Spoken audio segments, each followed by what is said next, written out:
బాలీవుడ్ ప్రముఖ నటి శిల్పా శెట్టి, ఆమె భర్త వ్యాపారవేత్త రాజ్ కుంద్రా మరోసారి చిక్కుల్లో పడ్డారు. తమ కంపెనీలో పెట్టుబడి పేరుతో ఓ వ్యాపారి నుంచి 60.4 కోట్లు తీసుకొని మోసం చేశారన్న ఆరోపణలతో వీరిద్దరితో పాటు మరో వ్యక్తిపై ముంబై పోలీసులు కేసు నమోదు చేశారు. ఈ కేసు దర్యాప్తును ముంబై పోలీసులు ఆర్థిక నేరాల విభాగంకి చేపట్టింది.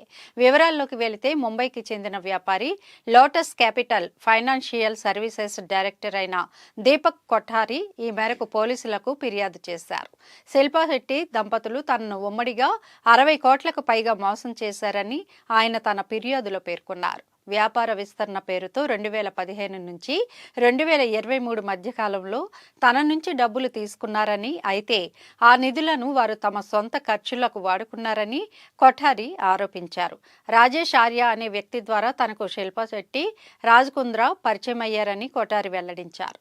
ఆ సమయంలో వారు best deal TV private limited అనే హోమ్ షాపింగ్ కంపెనీకి డైరెక్టర్లుగా ఉండేవారని, ఆ కంపెనీలో దాదాపు 87.6% వాటా వారిదేనని చెప్పారు. మొదట 12% వడ్డీతో 75 కోట్ల రుణం కావాలని వారు కోరారని, కానీ అధిక పన్నుల భారం నుంచి తప్పించుకునేందుకు ఆ మొత్తాన్ని రుణం బదులుగా పెట్టుబడిగా మార్చాలని తనను ఒప్పించారని కొఠారి వివరించారు. నెలవారీ రాబడితో పాటు అసలు కూడా తిరిగి చెల్లిస్తామని హామీ ఇచ్చారని ఆయన తెలిపారు.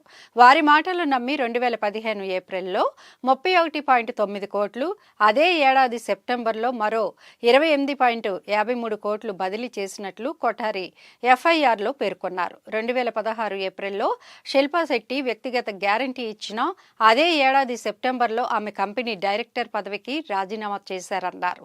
ఆ తర్వాత 2017లో మరో ఒప్పందంలో విఫలమవడంతో బెస్ట్ డీల్ టీవీ కంపెనీ దివాలా ప్రక్రియలోకి వెళ్లినట్లు తనకు తెలిసిందని కొఠారి వాపోయారు. ఇక ఆయన ఫిర్యాదుపై ప్రాథమిక విచారణ జరిపిన అనంతరం పోలీసులు ఎఫ్ఐఆర్ నమోదు చేశారు. మోసం జరిగిన మొత్తం 10 కోట్లకు పైగా ఉండడంతో ఈ కేసును జుహు పోలీస్ స్టేషన్ నుంచి ఈఓడబ్ల్యూకి బదిలీ చేశారు. ప్రస్తుతం ఈ కేసుపై దర్యాప్తు కొనసాగుతోంది.